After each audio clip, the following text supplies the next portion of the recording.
I hope so, because if not, maybe you should shut your computer off right now. Welcome, everybody, to Inside the Rut MX podcast. My name is Kenny Watson, and I am your host. Before we get started, I just want to say thank you to everyone that made this possible. Team Elite, general contracting, residential or commercial construction, and all of your landscaping needs. They've got it covered. Team Elite has over 30 years of combined experience to get your project done right. Visit EliteTeamOffices.com for more details and tell them Inside the Rut sent you. They will exceed your expectations. Cocopah Casino and Resort, located just outside of Yuma, Arizona. Headed to the river, Lake Havasu, or to Phoenix from San Diego? Well, it's on your way. Make a pit stop. Headed to Glamis? Make a short detour. Stay and play. For more information, visit their website, cocopahresort.com. That's COCOPAH resort.com. Ron's In Your Ear Audio, located in Havasu City, Arizona, taking care of all of your audio and electronic installation. They do gel coats, alarm installations, and shrink wraps. They also take care of any fiberglass needs. If you're in the area, stop in and see their showroom. Visit ronsinyourEaraudio.com and tell them Inside the Rut sent you. They'll take care of you. X Brand. Searching for goggles? Search no further. Go to xbrand.com. That's EKSbrand.com and enter in the promo code ITR48 for 30% off. Works Connection. For all of your two-wheel needs. Works Connection has the products you need. Go to worksconnection.com. Hart & Huntington Tattoo. Located in Las Vegas, Orlando, Niagara Falls, and Nashville. If you're in any of these areas, stop in and tell them Inside the Rut sent you. Guts Racing. Guts Incorporated has been providing high-quality, high-performance seat covers and foam since 1990. Visit gutsracing.com to view their selection and use discount code ITRMX30 for 30% off. For direct links to our sponsors' websites, visit our website, ITRMX.com. Welcome back, everybody, to Inside the Rut podcast. My name is Kenny Watson, and I'm your host. Sorry for the little delay. We've been trying to work some things out on my end, but we're getting better. So hope you guys enjoy this one. First, I want to give you guys a heads up. I am doing this podcast today, and I have my daughter with me. So I'm sorry if there's any interruptions in the background or whatever, but, you know, it is what it is. When I got my little girl, she comes first. So that's that. So hope everybody enjoys the podcast tonight. I would like to warn you guys, this is a podcast I've been wanting to do for quite a long time. My guest is a longtime friend, and you guys might know him as the BONO Bandit, the original East Side gangster, Jimmy Eickel. What's up, James? Hey, how you doing, Kenny? I'm glad to hear from you, buddy. Dude, I'm just glad we got in touch with one another. I know that when I first was thinking about doing this, I know that you weren't around when I started this podcast. I was thinking about getting a hold of you when I was doing some trial ones, and you were, kind of on a little vacation, but just super glad that I could get a hold of you, and just wanted to go over your career and what happened then and what it's like today. So, all right, want to just dive into it, man. So, I know, first and foremost, how's everything? Like, what's going on today with you? Like, you got, job, family, what's up with you today? Well, today is great. It's better than anything I could have imagined, for sure. There were some dark, a lot of dark days, a lot of dark years. I disappeared off the map for probably 15 years after I quit racing motocross and supercross, and it got really dark really fast, and my pride and ego took over, and I kept thinking that my way was the best, and it took me down a dark road that I don't ever want to forget that. But today, life is good. It's better than I could have ever imagined. I'm working full time. I drive 6-axle dump truck. I hang out with my daughter every weekend or every other weekend. I have a girlfriend, and she has a couple kids. We're really involved in their lives, and been building back relationships with my family Nice. that I'd ruined.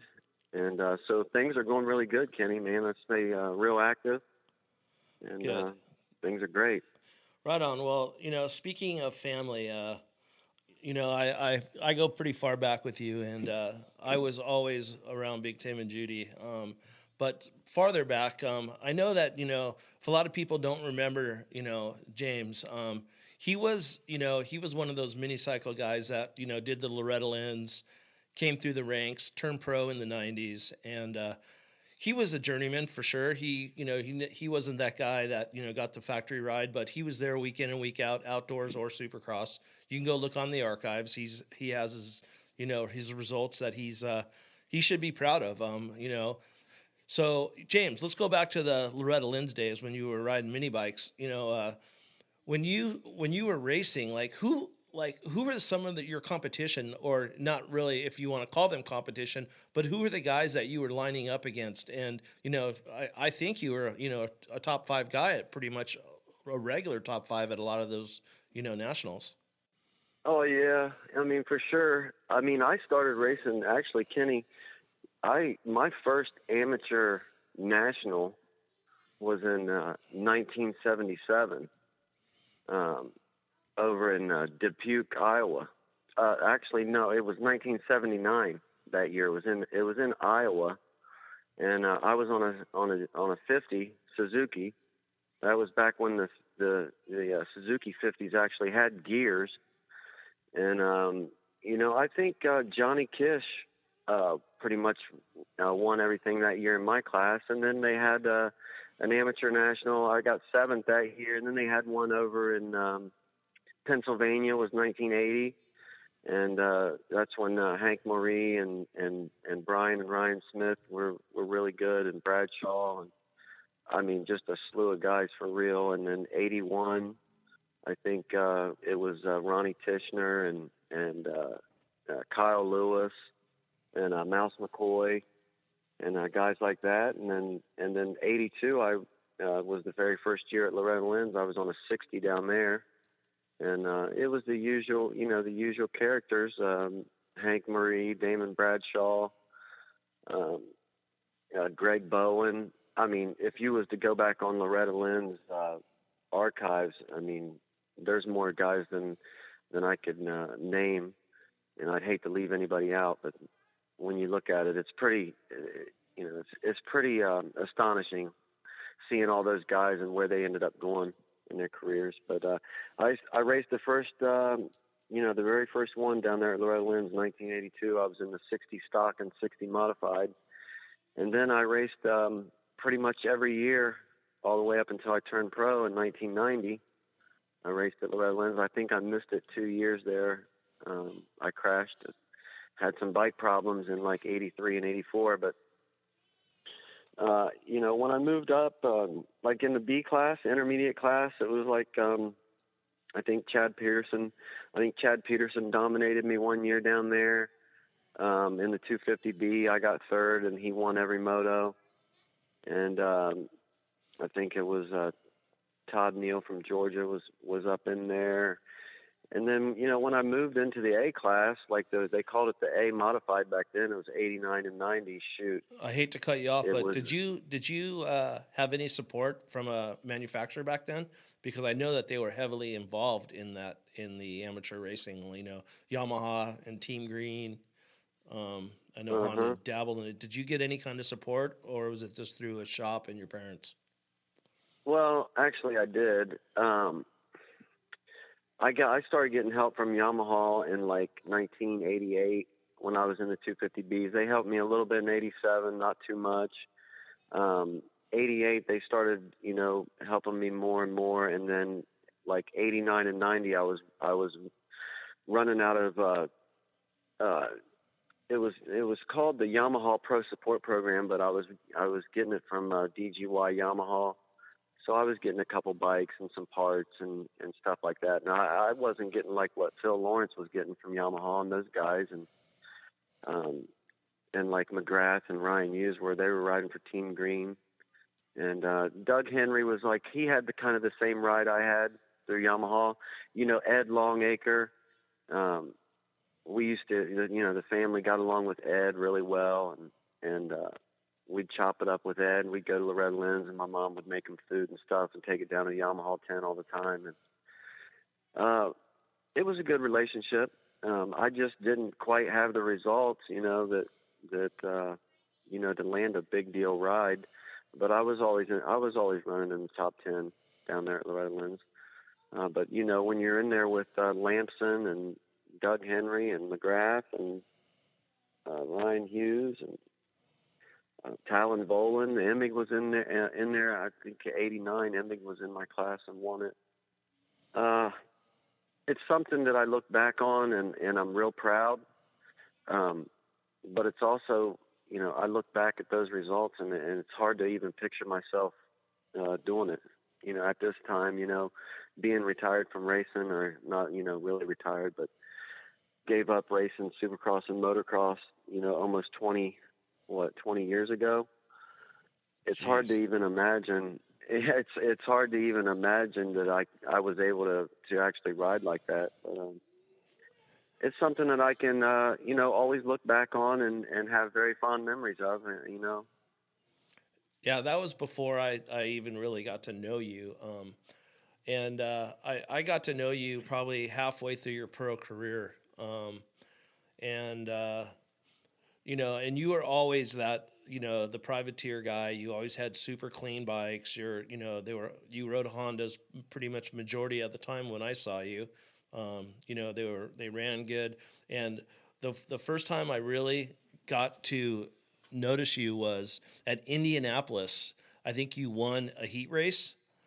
And you were getting interviewed, and you sounded like the dude that won the Daytona 500. You were talking about the set tires, you had the match tires, and all that other good stuff. And when I saw that, I was like, man, this guy's having a good time with this. And I always kept an eye out on you. And then we became friends, and I think we started a lifelong friendship at that day. And it's just been awesome to see your career, how it went. You definitely, you weren't that guy that was out there, winning races and doing that, but I could guarantee you that, you were that guy that, was having a good time and having fun and knew in your heart that, hey, I'm doing this while I can. And then, I'm going to worry about, life when it comes. And I was fortunate to work with you in 1998. And, that was a super, super fun season for Supercross. It was you, Paul Curry, and Brian Deegan. And, man, did we have fun. I think one of the funniest stories I have from that year, and if you can remember this, is Gothic Jason Haynes, who works for Factory Honda to this day, was Paul Curry's mechanic, and we were in Atlanta. Yeah. And he was working on a bike in the parking lot, and we were in the hood for sure. We were like downtown Peach Street, whatever that street's called. And I told him, when you get done, make sure you back the box van up against the light pole, because someone will break into this and steal our shit. Because you're out working on this, and everybody knows what's inside of it, Well, sure enough, me and you are eating breakfast, and we see Gothic J run by with his face powdered, with eyeliner on, and Doc Martens, the ones up to his knees, and they stole everything. And he comes running in going, they stole everything. And we walk out there, and the first words out of your mouth are, well, they obviously weren't too smart. They didn't steal my $2,000 Callaway golf clubs. Yeah, you're right. That's when I used to take my golf bag with me. I used to play golf all the time, and I liked it. I enjoyed it. But that was something else. That was a tough weekend for us. We had a lot of people help us out that weekend to get us even on the track. Do you remember we still raced? Dealerships came by. Yeah, it was incredible that we even got to ride. That was. I mean, everybody stepped up. It was. I mean, I'm talking everything was stolen except for our tent and your golf clubs. everything. Right. So people gave Right. gear, bikes, and everybody helped out. And this was Saturday morning, and Well, everybody still raced. That shows you how right. the Supercross and motocross community comes together at time of need. So that was great, And then, after that season, after that, it was kind of, did you race much after 89? After 98, you mean? Yeah, I'm sorry. I don't know. Hey, Kenny, let's go back a little bit there. There's a little bit of a backstory to that 90, what was it, 90, I think it was 96, when I won the heat race over in Indianapolis. Oh, yeah. It was 96, but there's a little bit of a backstory. I had started out that year on Yamaha, and Mike Guerra, we were still friends with him, and he was giving us some help, and we had a couple Yamaha 125s, and that year the transmissions kept going out. The first gear kept blowing out. Every time I go through the whoops, the first gear would blow out of it, and so we were going back and forth about trying to get these bikes, and I noticed Dowd's bike, and Kevin Wyndham's bike never blew out first gear, when they were going through the whoops, but mine kept on doing it. And why were you going through the whoops in first gear? Well, back then, man, that's the way they were. Shit. I mean, the tracks are just totally different now. I mean, back in the day, man, they were deep and they were very sharp, and that's pretty much the way first or second gear. But I was a lot of times in first gear, just pinned wide open. All right, sorry to cut you off. Oh, that's all right. So my brother had been talking with Guerra, and they were talking about doing this and that, and then maybe they were going to warranty the motors or whatever. Anyways, we were down in at the time we were down in Florida. We were down in Florida or Georgia, and I just broke another transmission at the Atlanta Supercross, and something got said. I don't know how, but it fell apart. And I talked to my brother on the phone. And he said, "You know what? And Mick, Michael Fallons, which is the Australian guy, was my mechanic at the time. I think he's working for Geico Honda now." And my brother talked to Mick and said, "Just drive them Yamahas back here." And so he went on a trip because we were going from Atlanta to, I think, Houston. And we were going to, it was the east to west back then. So Mick drove all night there and all to drop off the Yamahas at my brother's, and picked up a Honda 125. And the 125 Honda that I won the heat race on in Indianapolis the following week was a stock Honda 125, like just out of a dealership. It still had I left the stickers on the warning stickers on the back fender. And I remember that race. Because when I was leading the heat race, it was John Dowd was behind me. Him and Ramsey were battling, Nathan Ramsey. And I remember every time I came down the start straightaway, out of the corner of my eye, I would look out of the corner of my eye, because the Yamaha guys was jumping out on the track, and I'd never seen him so mad. I'd never seen him waving John Dowd, so hard. They wanted him to pass me so bad. But there was a triple jump there, and it was really rutted up. And this goes back to how the tracks are now. The track was so rutted up coming out of the corner. There was a triple jump, and it was so rutted up. I was pulling that triple in second gear, leaning back on the back fender, seat bouncing it, and no one else during that heat race would jump it. And that's where I would gain enough time right there to where they would catch back up to me, and then we'd go over the triple again, and I would launch it sitting down in second gear wide open on the Honda, the stock Honda. But after that race, I told my buddy Jeremy Buell, I grew up racing with around here. Top Fuel Buell? He was, Top Fuel. Top Fuel and me were at one time really great friends, and I got a lot of respect for him, even to this day. But I'd always told him, because he had always won heat races, and his results were always a little better than mine. but we were still great friends, and we hung out during the week. And I would tell Buell, if I ever win a heat race, I'm going to do the interview like I'm big time wrestling. And I was going to call Larry Myers Mean Gene Okerlund. So, you know what I mean? I was all prepared to call him Mean Gene. And something like when I was walking up to the podium there, and it was like, well, we're in Indianapolis. So I just came to mind, maybe I'll talk about the draft and the good tires, After that last caution, we made a few adjustments, and it was all in fun, and it was hilarious. I remember the look on Larry Myers' face when I said it. The interview was over. It wasn't even over yet. He just kind of looked at me, and his mouth dropped open, and he goes, "Oh, yep, there you heard it. There's Jimmy Eickel." And he didn't even. Is that available? Is that still? Say. That's probably available on YouTube. That race. If you could, I don't know. I hope. If you I could wish find, it was. I've never looked for it. Yeah, you guys go check it out. It would be the 96 Indianapolis heat race. Yeah. There you go. Yeah. The interview with James That Eickel. was the one. That was the one. Right on. Hello. Do you think, out of all your racing moments in career, I mean, it sounds kind of cliche that you say, "Oh, that was my best race," but what's your best racing memory of like all time where you pulled off the track and you said, "Man, I gave it my all. That was fun, and this is what it's all about." Even if you didn't win, even if you got 15th, but you said, "Man, this is gnarly, and I'm freaking so glad it's over." But that was good. I mean, I had some good runs in some main events. I finished 5th a few times in Supercross, and I remember those races.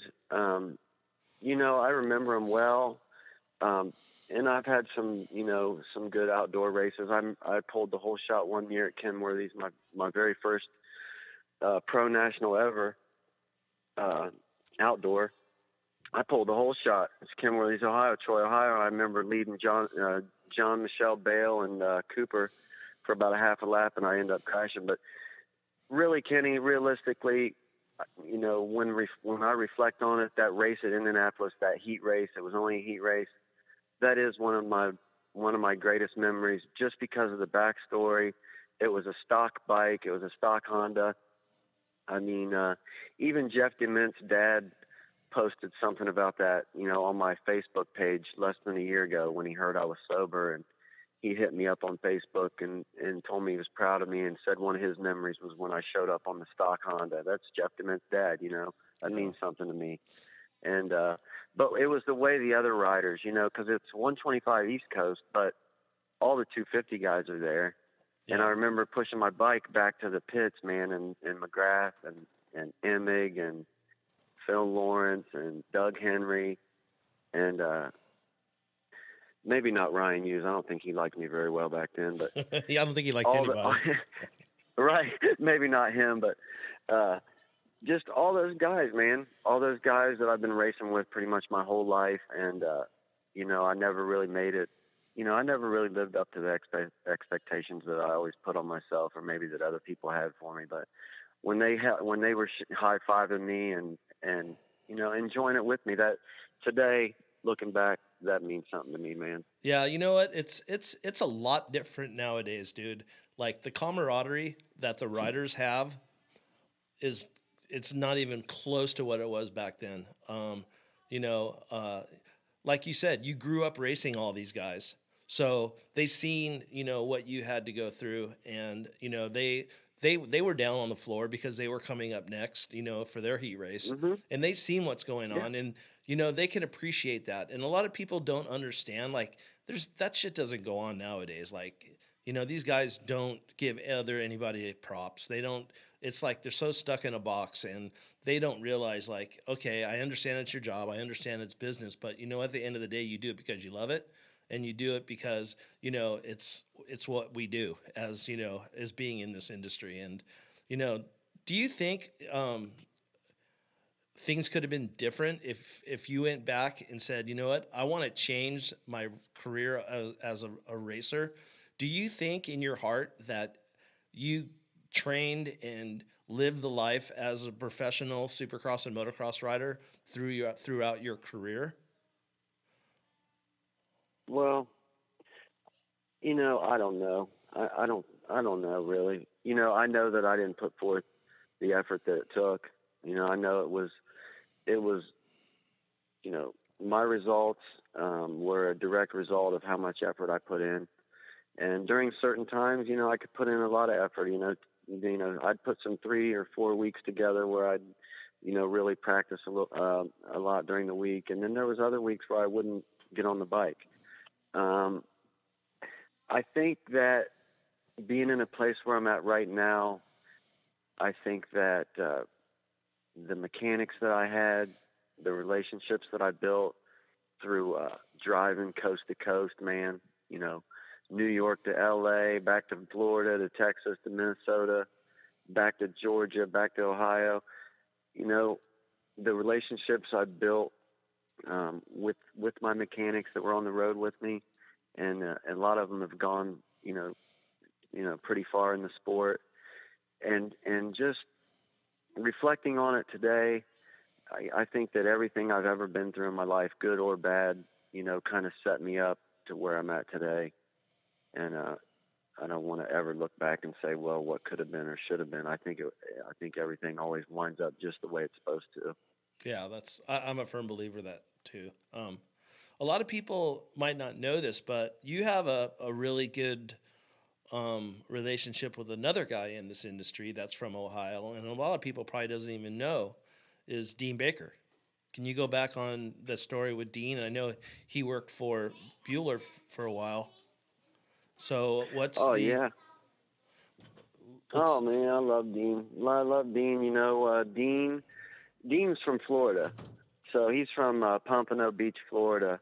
And back in the amateur days, I think first time he came to my house was '87.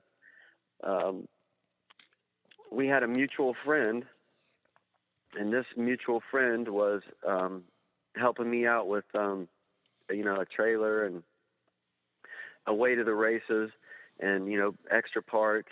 And he knew Dean Baker and his family, and he knew me. And he lived up here in Ohio. And Dean, obviously from Florida, was trying to go Loretta Lynn's, and it's all sand down there. And so he wanted to, race some hard pack tracks, get up in this area and do some riding. And he was actually supposed to be staying with the mutual friend guy's name was Bob. So he came up, and Bob introduced us, and we went riding that day. And from the first day we met, Dean never left my house. He moved right in with, me and my mom and dad, and he started living with us, and we raced all that summer, and he went to his qualifiers for Loretta Lynn's, and he qualified and did real well. And then, it was just supposed to be one summer. And then, so then the next summer, he came back up and stayed the whole summer and went to Loretta Lynn's again. And he ended up winning the 500B national championship in 1989. And, I didn't know that. Yeah, he's in the, he look in the archives. He's got a national championship under his belt. Yeah, 500B. He rode a Honda, but I can't even tell you how much fun me and Dean used to have running around and going to the races. And Dean wasn't my mechanic, but he sure as heck worked on my bike a lot.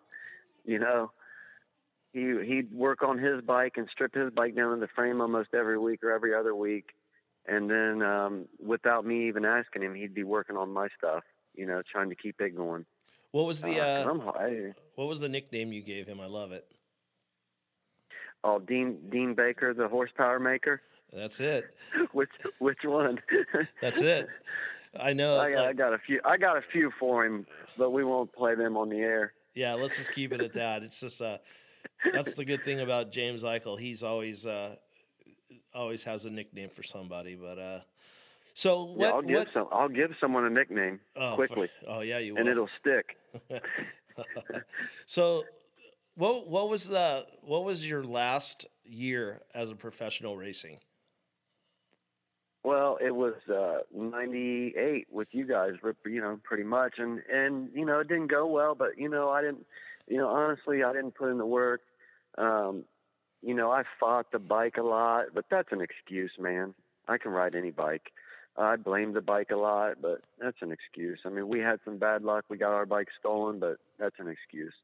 Reality is, Kenny, is that, at that point in time, I had so many resentments towards everybody. I was so easy to blame everybody else and for my problems and why I didn't turn out the way I thought I was supposed to. And so really 98 was the last year I raced pro, and I made a handful of main, maybe 4 or 5 on the East Coast and a couple outdoors. And my season was ended shortly because, Troy, Ohio, we got in that scuffle, me and a rider, and then it led to after the race, and his mom and dad got in it, and then it got ugly. I had some friends of mine that were down there watching me because it was only about an hour away, and then they ended up getting involved, and Duke Finch had just had enough. He suspended me for 6 months. At that time, I don't even know if anybody had ever been suspended from the AMA. And he suspended me for rough riding and riding that was detrimental to the sport. And so I get suspended, for the last half of the year. And, in my mind, I thought, I'm going to come back next year. I'm going to work really hard. I'm going to come back next year. I'm going to prove everybody wrong. I'm going to show them. And reality was I never raced another race, and most certainly didn't even ride. I hadn't ridden a motorcycle for close to 20 years until last summer when I finally got sober. So let's take it from there. When you stopped racing, where was your life at? Like you said, you had a lot of resentment, you had a lot of self-pity, blamed everybody else for your situation in life. Where did everything, when did it start going where you started leaning towards, the addiction side of your life? Like what, I know everyone's, this is what I remembered. When you raced, you weren't into, of course, you were like everybody else in the 90s that raced. Go to the after parties, drink a few beers, get a little buzz, maybe smoke a little weed, whatever. But that's about far as it went. There was no hard-ass drugs. People really weren't, unless there were a few guys that, would break out the bag of blow once in a while. But I didn't really, the booger, the booger sugar. But, that really wasn't your MO when at the racetrack. When you went home, I don't know about that. But at the racetrack, when the after parties and stuff where we'd go hang out, or the Triple X guys, we came up and filmed with you. We went to Ryan Duff's house one time and had a great time with Coulter. What's that his name? Colton, yeah, Colton. Mm-hmm. And, we had a really good time doing that. And so, I kind of, kept in touch with you for a while. And then you kind of, you fell off the face, and I heard you weren't doing well. And then all of a sudden I see this thing pop up, on the news, and, America's Most Wanted and blah, blah, blah, blah, blah. So why don't you take it from there and let's get this out and get it straight. Well, you're right though. I mean, I really wasn't using a lot of hard drugs. I mean, I might've been smoking a little weed, not at the races, but maybe during the week I might've smoked some weed, and at the after parties, I'd drink a few beers and all that. It started getting bad. When I stopped racing, I didn't have a solution for the way I felt. I felt horrible. Like you said, a lot of self-pity, a lot of blaming people. I didn't have any type of plan for life. And so, the type of person that I am, I don't want to feel that way. So what do I do to get out of that feeling? I turned to drugs. I started smoking weed and then selling weed, and I was always a sick gambler, but I got into I was on the verge of a lot of criminal activity toward the end of my racing anyway. And really, once it was over, and I had such a resentment on the AMA, and I've even worked steps on Duke Finch. I think he was on my fourth step. So, I just didn't know how to handle it, man. To be honest with you, I just didn't know how to handle it. My only solution was drugs. So I was in the midst of a progressive illness that always gets worse and never better. And so I went from drinking to smoking weed to doing ecstasy to sniffing coke to smoking crack, to shooting heroin.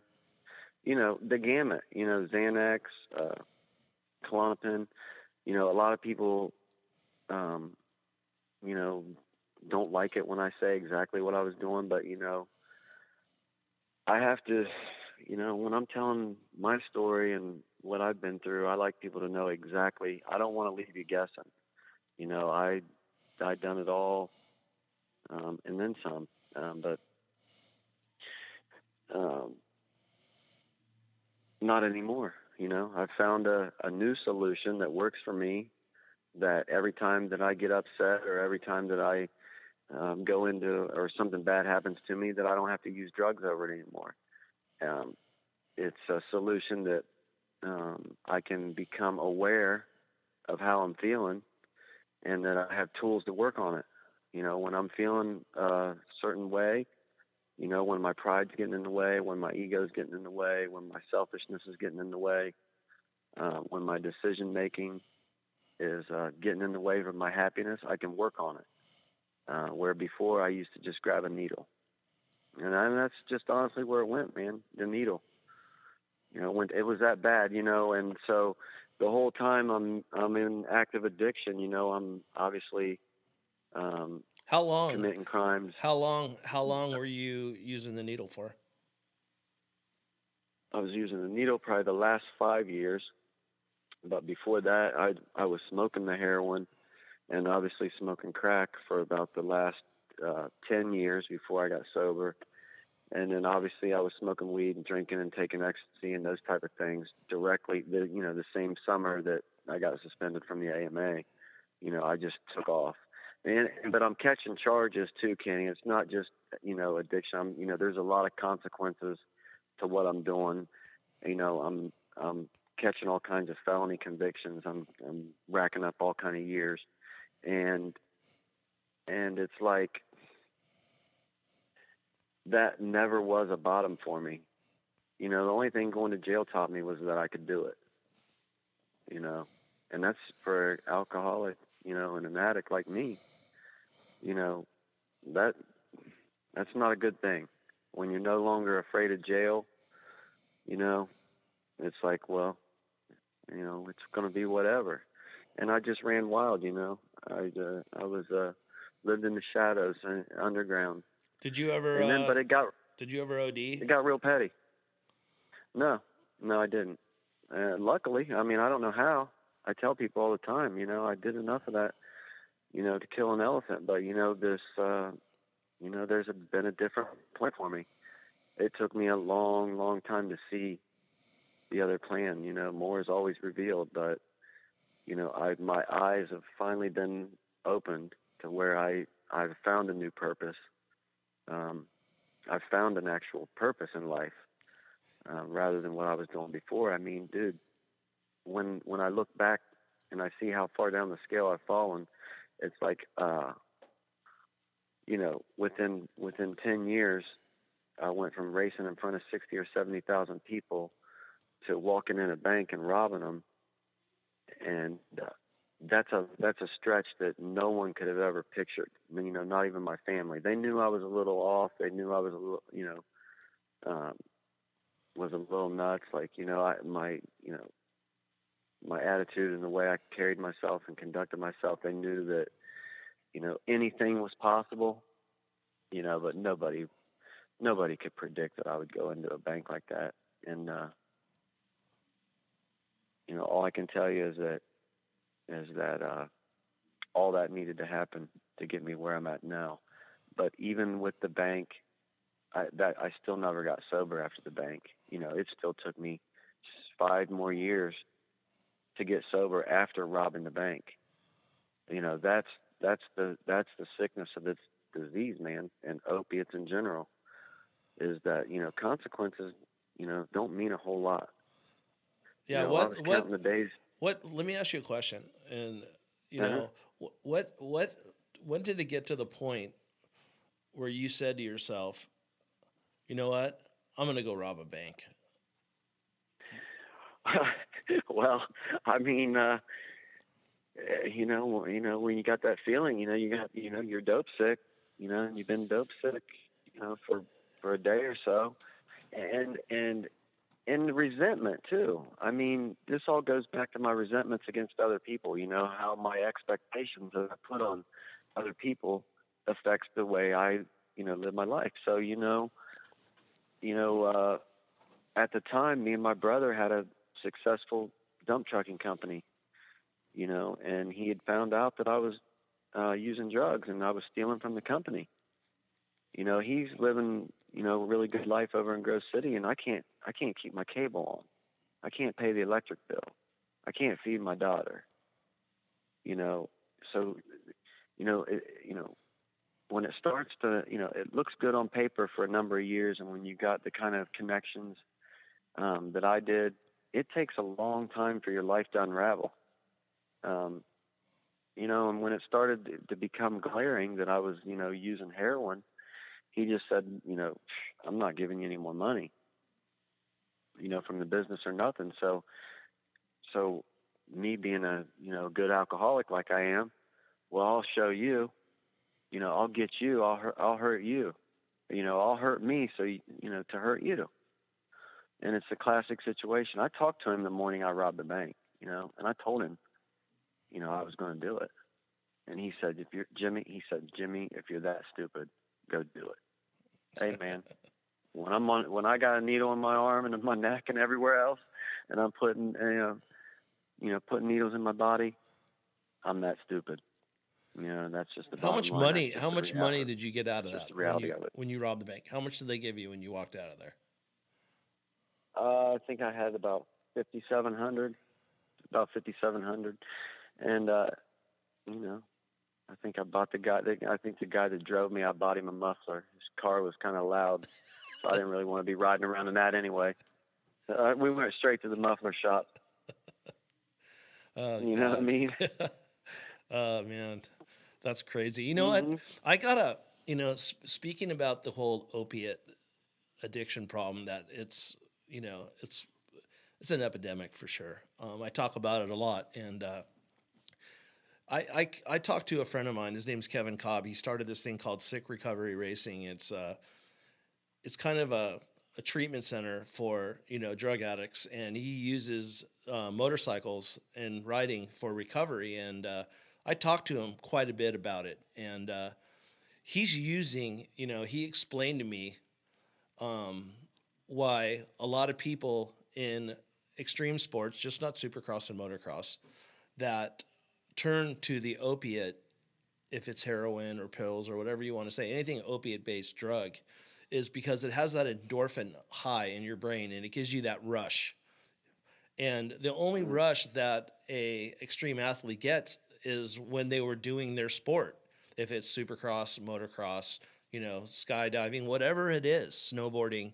And that feeling that you get is when you're behind a gate and your endorphins are just on fire, is pretty much the same high you get when you are doing whatever you do, whatever your sport is that you choose. And so what he is doing is he's taking, if you have a drug problem, he's getting you on your motorcycle 2 or 3 days into, you know, detox to get those endorphins going to work through it. And he's been pretty successful, and you know, he's doing a really good job. But I really think that, you know, you're not the only person, you know, in this industry or in this sport. You know, I know that, you know, like Phil Alderton, he died of this disease, you know, and there's other guys, you know, there's a handful of guys that are battling this thing today, and a handful of guys that have, got sober and are working with others. And, this disease is cunning, baffling, and powerful, and it tells you don't have it. And so how many other people are out there that have this disease that don't want to admit it? And there's like, oh, they're just prescribed from a doctor. It's not that big of a deal. But, I think that, the courage that, that you have taken and, to step up and to turn your life around, is huge. And, I just want to tell you that, I'm super, super proud of you.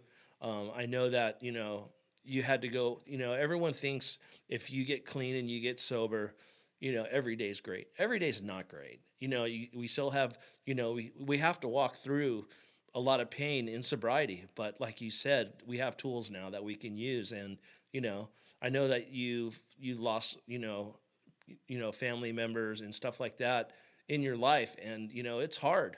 It's definitely hard. But, what you're doing, I got to see you at Indy. You look like the same dude. You looked happy. I got to meet your lady. And, I'm just super, super proud of you, Jimmy. Dad, you ruined my picture. Okay, sorry. Hey, this is what live radio sounds like. I like it. So I just want to tell you, dude.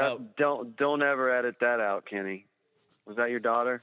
No, that's my buddy Pete, the producer's kid, Calvin. Oh, well, don't ever edit that out, man. I like having the kids around.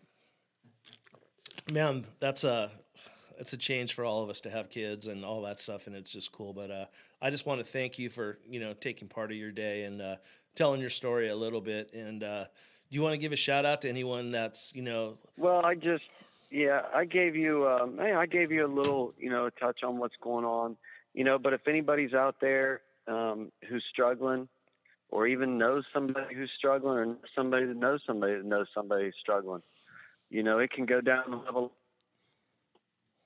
Some people know some people. It's the same way in recovery. If you know somebody that knows somebody that knows somebody that needs help, man, I'm on Facebook.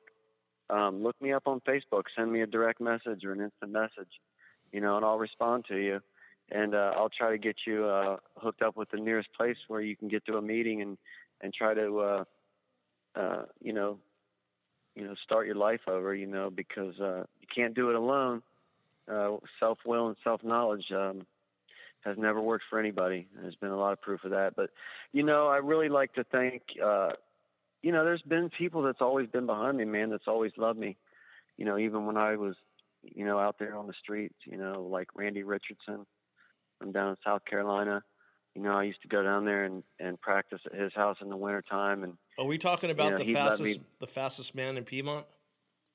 Yeah, he's the FMIP. Oh, FMIP. Fastest man in Piedmont. There you go. Yeah, he's FMIP.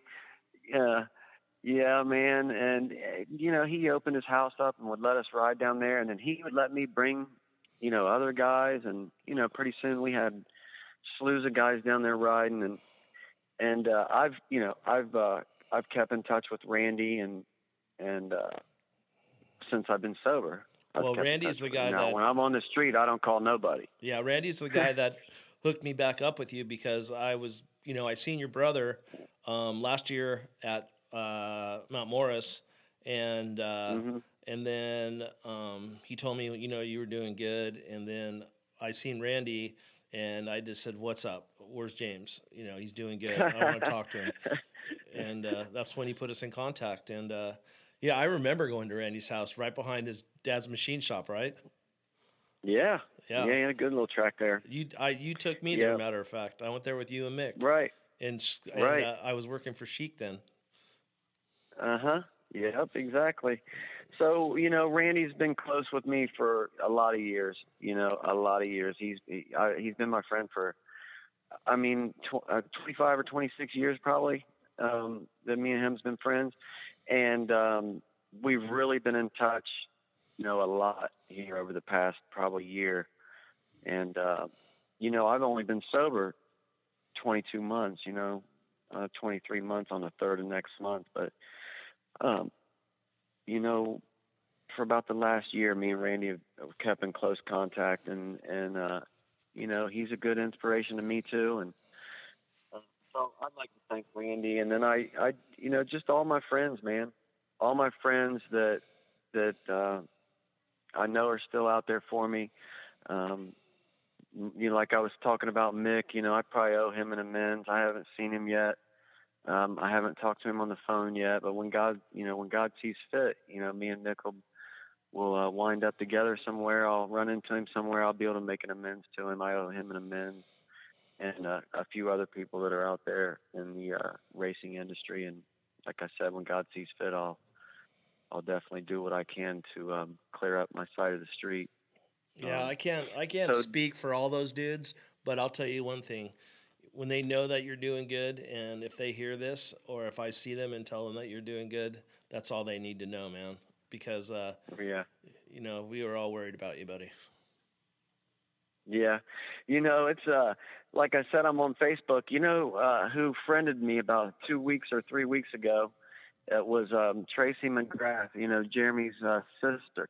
Yeah. And she just came out of, Tracy, her name's got a hyphen in it now. I think she's married, but she sent me a message and was talking about how when I was, I used to his house for a couple winters too out there at his place, and she remembered some stories, that I had told them, some funny stories about my neighbors out here on the west side. And it was just, Facebook's amazing, for someone to hit you up from 20 years ago and tell you about a funny story that they had and share a moment that you guys had together, and it was a lot of fun. Yeah, she lives around the corner from me, dude. I see her periodically, but she lives literally a quarter mile away from me. We'll tell her I said hi. I will. All right. And so that's, people out there know who they are. I don't have to put them out there. But I want to thank you, Kenny. Dude. I want to thank you, man. You hooked us up last week at the Indy race, and we had my whole family over there. We had, 4 kids and my girlfriend's twin sister and my brother and some of our mutual friends, and we had a blast over there, man. So I want to thank you, Kenny. Anytime. And thanks for the platform.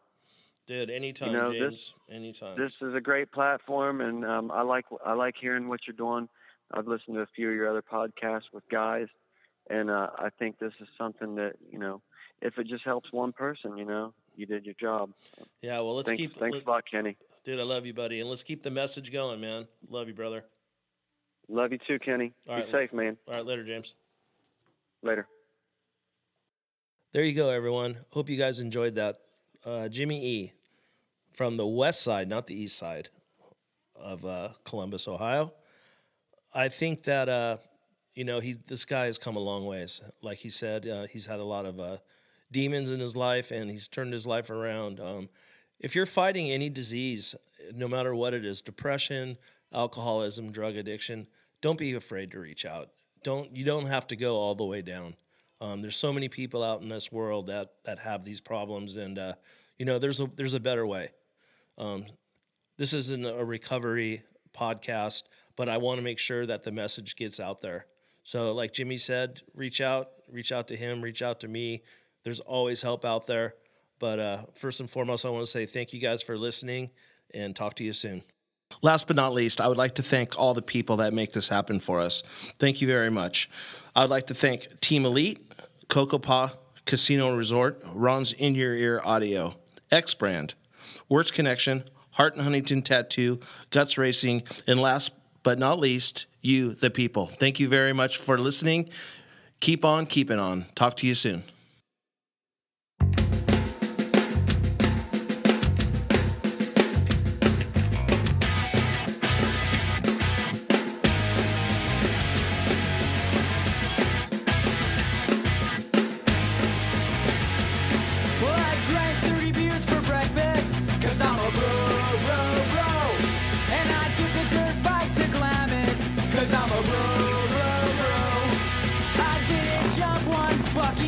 Cause I'm a bro.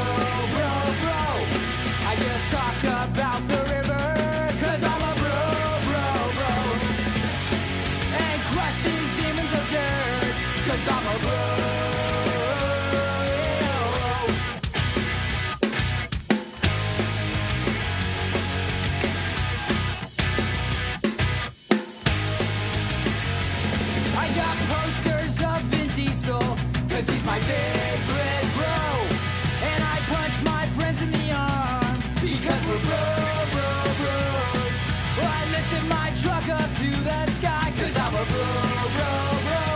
a bro. I give millions to the industry, even though it's run by the Japanese, 'cause I'm a bro.